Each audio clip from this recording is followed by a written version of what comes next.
మన కథల సమయంకి స్వాగతం. అత్తింట్లో అగచాట్లు. రచన కిరణ్మయి గారు. ఇక కథలోకి వెళ్దామా? లీలకి మాధవ్తో పెళ్ళి అయి సంవత్సరం కావస్తుంది. మొదట్లో లీలతో అత్తింటి వారు బాగానే ఉండేవారు. కానీ రాను రాను లీలతో వారి ప్రవర్తనలో చాలా మార్పు వచ్చింది. మాధవ్ కూడా వాళ్ళ కుటుంబ సభ్యులతో కలిసి లీలతో సరిగా ఉండడం లేదు. రాను రాను లీలకి ఆ ఇంట్లో చాలా కష్టంగా అనిపిస్తుంది. తను ఎవరికీ చెప్పుకోలేదు. లీలా వాళ్ళ అమ్మా నాన్నలు లీల పెళ్లికి ముందే చనిపోయారు. లీలా వాళ్ళ అమ్మా నాన్నలకి లీల కన్నా ముందు ఒక అబ్బాయి కూడా ఉన్నాడు. అతని పేరు శ్రీధర్. లీల చాలా లేట్గా పుట్టడం వల్ల లీల అంటే తన తల్లిదండ్రులకి చాలా ప్రాణం. కానీ లీల దురదృష్టం తన పెళ్లి చూడకముందే తన తల్లిదండ్రులను కోల్పోవడం.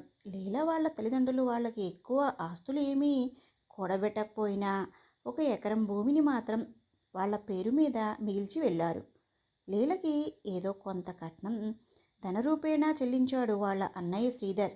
వాళ్ళకి ఉన్న ఎకరం భూమిలో 1/2 ఎకరం చెల్లెలి పేరు మీద చేయమని వాళ్ళ అమ్మానాన్నలు శ్రీధర్కి చెప్పారు. శ్రీధర్ అలాగే చేస్తానని మాట ఇచ్చాడు. లీలకి ఈ సంబంధం కుదిరింది కూడా అందువల్లే. ఎందుకంటే లీల వాళ్ళ స్థలం సిటీకి దగ్గరలో ఉంటుంది. దానికి చాలా రేటు ఉంది. దాన్ని చూసే వాళ్ళు లీలని చూసుకుంటామని ముందుకు వచ్చారు. పెళ్ళై ఏడాది కావడానికి వస్తున్నా ఇంకా ఆ స్థలాన్ని లీల పేరు మీద చేయలేదని లీల వాళ్ళ అత్తింట్లో అందరూ లీల మీద చాలా కోపంగా ఉన్నారు. ఎప్పుడు చూసినా ఏదో ఒకటి అంటూ సాధిస్తూనే ఉంటుంది వాళ్ళ అత్త. తనకి వంత పాడుతూ ఉంటాడు తోడుకోడళ్ళు మరియు ఆడబడుచు. లీల బాగా చదువుకున్నది. ఇంట్లో ట్యూషన్స్ చెప్తుంది. ఆ డబ్బులు కూడా వాళ్ళ అత్తే లాక్కుంటుంది. లీల డబ్బులు ఎందుకు తీసుకున్నారు అని అడిగితే, నీకు ఇచ్చిన కట్నం డబ్బులు ఎప్పుడో అయిపోయాయి. నీకు తిండి ఎక్కడి నుండి పెట్టాలి? అందుకే అవి లాక్కున్నాను అని చెప్తుంది. నాకు కూడా ఖర్చులు ఉంటాయి కదా అత్తయ్య అని అంటే, నీ బోడి ఖర్చులకు మీ అన్నని పంపమని అడుగు అని అంటుంది. మీ అన్నయ్యని డబ్బులు అడగడం ఇష్టం లేకపోతే ఆ స్థలం మా వాడి పేరు మీద రాయమని చెప్పు అంటుంది. ఆ స్థలాన్ని ఆయన పేరు మీద ఎందుకు రాస్తారు మా అన్నయ్య అని వాళ్ళ అత్తని ప్రశ్నిస్తుంది లీల. దాంతో లీల వాళ్ళ అత్తకి లీల మీద చాలా కోపం వచ్చి తనతో వాదనకి దిగుతుంది. ఇద్దరూ మాట అనుకుంటారు. మధ్యలో తోడికోడళ్ళు కూడా అత్తకి సపోర్ట్గా మాట్లాడుతూ లీల మీద గట్టిగా అరుస్తూ ఉంటారు.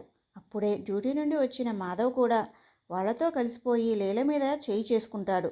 దాంతో లీల అహం దెబ్బతింటుంది. వెంటనే లీల అక్కడి నుండి వెళ్ళిపోయి వాళ్ళ గదిలోకి వెళ్తుంది. అలా వెళ్ళిన లీల తలుపులు గట్టిగా మూస్తుంది. చాలాసేపటి వరకు తలుపులు తీయకపోయేసరికి వాళ్ళకి చాలా కంగారు పుడుతుంది. కొద్దిసేపటికి మాధవ్ తేరుకుని వెళ్ళి తలుపు కొడతాడు. కానీ లీల మాత్రం తలుపు తీయదు. నిశ్శబ్దంగా ఉంటుంది. వాళ్ళకి కంగారు పెరిగిపోతుంది. లీల ఏమైనా అఘాయిత్యం చేసుకుంటుందేమో అని భయపడిపోతారు. మాధవ్ లీలని తలుపు తీయమని వేడుకుంటాడు. లీల తలుపు తీయగానే చటుక్కున వెళ్ళి లీలని హత్తుకుంటాడు. ఆ హఠాత్ పరిమాణానికి లీల షాక్ అవుతుంది. ఎన్నడూ లేనిది ఈయన ఇలా ఎందుకు చేస్తున్నాడా అని ఒకంత ఆశ్చర్యపోయింది. కానీ వెంటనే తేరుకుని మాధవ్ని దూరం నెట్టేస్తుంది. తన వాళ్లతో కలిసి ఏడిపించే ఈయన ఏంటి ఇలా చేశాడు అని అనుకుంటుంది. లీలని ఎక్కువగా ఆలోచించే వీలు లేకుండా మాటలతో ఏమరుస్తాడు. లీల మళ్ళీ మామూలుగా అయిపోగానే అమ్మయ్య అని ఊపిరి తీసుకుంటాడు. విషయం తెలుసుకున్న మాధవ్ వాళ్ళ అమ్మ మీద అరుస్తాడు. తొందరపడకమ్మా, దాన్ని మెల్లగా బుట్టలో వేసుకుని మనం చెప్పినట్టు చేయించుకోవాలి, కానీ అలా గొడవలు పెడుతూ కాదమ్మా అని చెప్తాడు. దానికి వాళ్ళమ్మ కూడా సరేరా, తప్పయింది, ఇంకొకసారి ఇలా చేయను అని చెప్తుంది.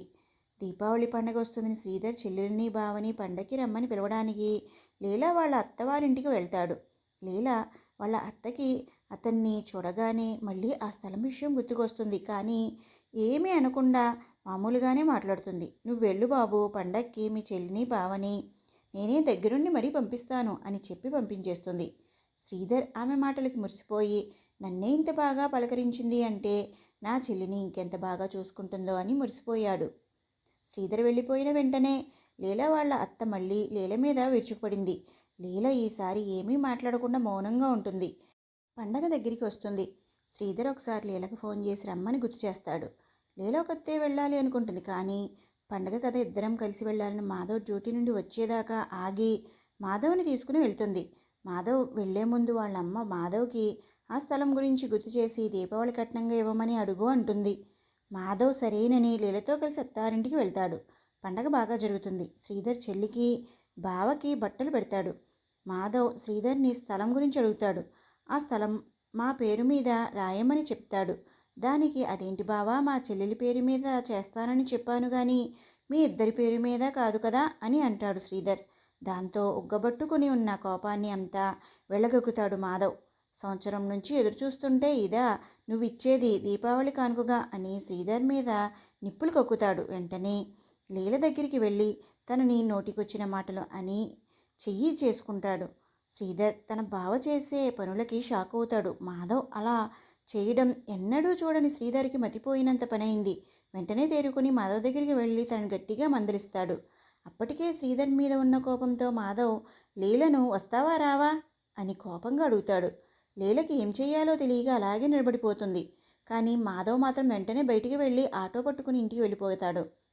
మాధవ్ వెళ్ళిపోయి 4 రోజులు గడుస్తున్నా లీల నుండి మాధవ్కి కానీ మాధవ్ నుండి లీలకి కానీ ఒక్క ఫోన్ కాల్ కూడా రాదు. లీలకి దిగులు పట్టుకుంది. మాధవ్కి మాత్రం లీల గురించి ఎటువంటి బెంగ ఉండదు. మాధవ్ చుట్టూ ఉన్న తన వాళ్ళు లీల గురించి ఊరికే ఏదో ఒక విధంగా గుర్తు చేస్తూ తిట్టేవాళ్ళు. తన మీద అన్నీ ఏవో కల్పించి చెప్పేవాళ్ళు. మాధవ్ వాళ్ళ మాటల్లో పూర్తిగా పడిపోయి వాళ్ళు లీల గురించి ఏ చిన్న అబద్ధం చెప్పినా గుడ్డిగా నమ్మేసేవాడు. కానీ లీల పరిస్థితి దీనికి పూర్తిగా భిన్నం. లీల ప్రతిక్షణం మాధవ్నే తలుచుకుంటూ ఉండేది. లీల గురించి మాధవ్ వాళ్ళ అమ్మ, అక్క ఇంకా వదినలు అందరికీ చెడుగా ప్రచారం చేసేవాళ్ళు. అలా కొన్ని నెలలు గడిచాయి. మాధవ్ లీలను ఒక బద్ధశత్రువులా చూసేవాడు. శ్రీధర్కి చెల్లెలి పరిస్థితి చూసి బాధగా అనిపించింది. దీనికి ఏదైనా పరిష్కార మార్గం చూడాలి అని అనుకున్నాడు. ఒకరోజు తన దగ్గరి వాళ్లను ఒకరిద్దరిని తీసుకుని మాధవ్ వాళ్ళ ఇంటికి వెళ్తాడు. వాళ్ళని చూడగానే మాధవ్ మళ్ళీ శ్రీధర్ మీద కోపంగా ఎందుకొచ్చారు అని ప్రశ్నిస్తాడు. శ్రీధర్ మెల్లగా నచ్చచెప్పడానికి ప్రయత్నిస్తాడు. కానీ మాధవ్ వాళ్ళ అమ్మ వాళ్ళు చెప్పినట్టుగా విని నాకు మీ చెల్లి వద్దు, నేను విడాకులు ఇస్తాను, వేరే పెళ్లి చేసుకుంటాను అని బెదిరిస్తాడు. దాంతో శ్రీధర్కి కోపం వస్తుంది. కొట్టడానికి పైకి లేచి మళ్ళీ తమాయించుకుని ఆగిపోతాడు. ఏం చేయాలో తోచక తన వెంటకు తీసుకొచ్చిన వాళ్ళని తీసుకుని అక్కడి నుండి వెళ్ళిపోతాడు. తన భర్త దగ్గరికి వెళ్ళిన అన్నయ్య కోసం లీల ఎదురు చూస్తూ ఉంటుంది. తన భర్త తనతో ఉండడానికి ఒప్పుకొని ఉంటాడా అని సంతోషంగా ఎదురు చూస్తుంది. అన్నయ్య ఒక్కడే రావడంతో ఎదురుగా వెళ్ళి అన్నయ్యని 1,00,000 ప్రశ్నలు వేసి విసిగిస్తుంది. ఆయనేరే అన్నయ్య, నా కోసం వస్తా అన్నాడా లేకపోతే నన్నే నమ్మన్నాడా అని అడిగేసరికి శ్రీధర్కి దుఃఖం పొంగుకొస్తుంది. ఏం చేయాలో తోచక ఎటో చూస్తూ ఉంటాడు. లీల ఏడ్చి ఏడ్చి అక్కడి నుండి తన గదిలోకి వెళ్ళిపోతుంది. రాత్రి భోజనాలు చేసే టైంకి శ్రీధర్ లీలని పిలుస్తాడు. కానీ లీల భోజనానికి రాను అంటుంది. శ్రీధర్ చెల్లి గదిలోకి వెళ్ళి బలవంతంగా భోజనాన్ని తీసుకొస్తాడు. భోజనం చేసేటప్పుడు లీలకి మాధవ్ వీలు చూసుకుని వస్తాను అన్నాడు. నీకు సర్ప్రైజ్ ఇవ్వాలని తనకి చెప్పకు అని మాట తీసుకున్నాడని అందుకే చెప్పలేదని అనగానే లీల సంతోషంగా భోజనం చేస్తుంది. శ్రీధర్ లోపల చాలా బాధపడుతూ ఉంటాడు. లీల భోజనం చేసి వెళ్ళిపోతుంది. శ్రీధర్ ఏం చెయ్యాలా అని ఆలోచిస్తూ ఉంటాడు. మాధవ్ వాళ్ళ అమ్మ వాళ్ళు మాధవ్ని లీలకి వ్యతిరేకంగా ఉసిగొల్పుతున్నారని శ్రీధర్కి వాళ్ళ దూరపు బంధువుల ద్వారా తెలుస్తుంది. మాధవ్ మరీ అంత చెడ్డవాడు కాదని, తనకి తెలిసొచ్చేలాగా చేస్తే తను మారతాడు అని చెప్తారు. దాంతో శ్రీధర్కి మాధవ్ వాళ్ళు కావాలని బెదిరిస్తున్నారని, లీలకి కట్నం రూపంగా ఇస్తానన్న ల్యాండ్ దక్కించుకోవడం కోసమే ఇదంతా ప్లాన్ చేశారని అర్థమవుతుంది. శ్రీధర్ కూడా వాళ్ళకి తగినట్టుగానే ప్లాన్ చేస్తాడు. తన ఫ్రెండ్స్ సహాయంతో ఉత్తుత్తుగా వాళ్ళ మీద దొంగ కేసులు పెట్టినట్టుగా పోలీసుల గెటప్లో ఉన్న వాళ్ళ స్నేహితులను మాధవ్ వాళ్ళ ఇంటికి పంపుతాడు.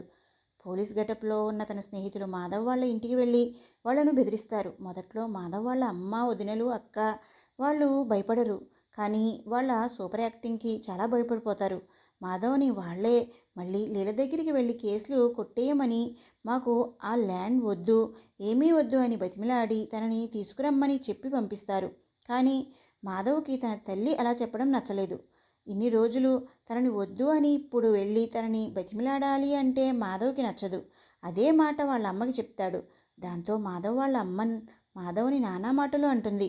నిన్ను అడ్డం పెట్టుకుని మేము వాళ్ళ ల్యాండ్ దక్కించుకుందామంటే నువ్వు మా మాట అసలు వినడం లేదు అని కోపంగా అంటారు. మాధవ్ని వాళ్ళు చాలా మాటలు అంటారు. తనతో సరిగ్గా మాట్లాడకుండా ఉంటారు. ఎంతసేపు తనని ఏదో విధంగా బాధ పెడుతూనే ఉంటారు. దాంతో మాధవ్కి వాళ్ళ మీద కోపం పెరిగిపోతుంది. ఒకరోజు మాధవ్ ఎవరికీ చెప్పకుండా ఇంట్లో నుండి వెళ్ళిపోతాడు. అలా వెళ్ళడం సరాసరి లీల దగ్గరికి వెళ్తాడు. లీల మాధవ్ను చూసి సంతోషంతో పరిగెత్తుకు వచ్చి తనని హత్తుకుంటుంది. మాధవ్ లీలని క్షమాపణ అడుగుతాడు. తన మీద పెట్టిన కేసులు కొట్టేయమని చెప్తాడు. ఇదేమీ తెలియని లీల ఆశ్చర్యంగా చూస్తుంది. అంతలోనే అక్కడికి వచ్చిన శ్రీధర్, మా చెల్లికి ఏమీ తెలియదు, నేనే ఇలా చేశాను, నీ మీద ఉన్న కేసులన్నీ వాపసు తీసుకుంటానని హామీ ఇస్తాడు. దాంతో మాధవ్కి తను చేసిన తప్పు తెలిసొచ్చి శ్రీధర్ని కూడా క్షమాపణ అడుగుతాడు. శ్రీధర్ పర్వాలేదు అని చెప్పి మాధవ్ని దగ్గరగా తీసుకుంటాడు. లీలా మాధవ్లు అన్యోన్యంగా ఉంటూ తన ఊరిలోనే వేరే చోట ఉంటారు. శ్రీధర్కి తన చెల్లెలు కాపురం కుదుర్చుకున్నది, అలాగే చెల్లెలు తన ముందే ఉంది అని ఆనందపడతాడు. మొత్తానికి కథ సుఖాంతం అవుతుంది. కథ నచ్చితే లైక్, షేర్, సబ్స్క్రైబ్ చేయండి.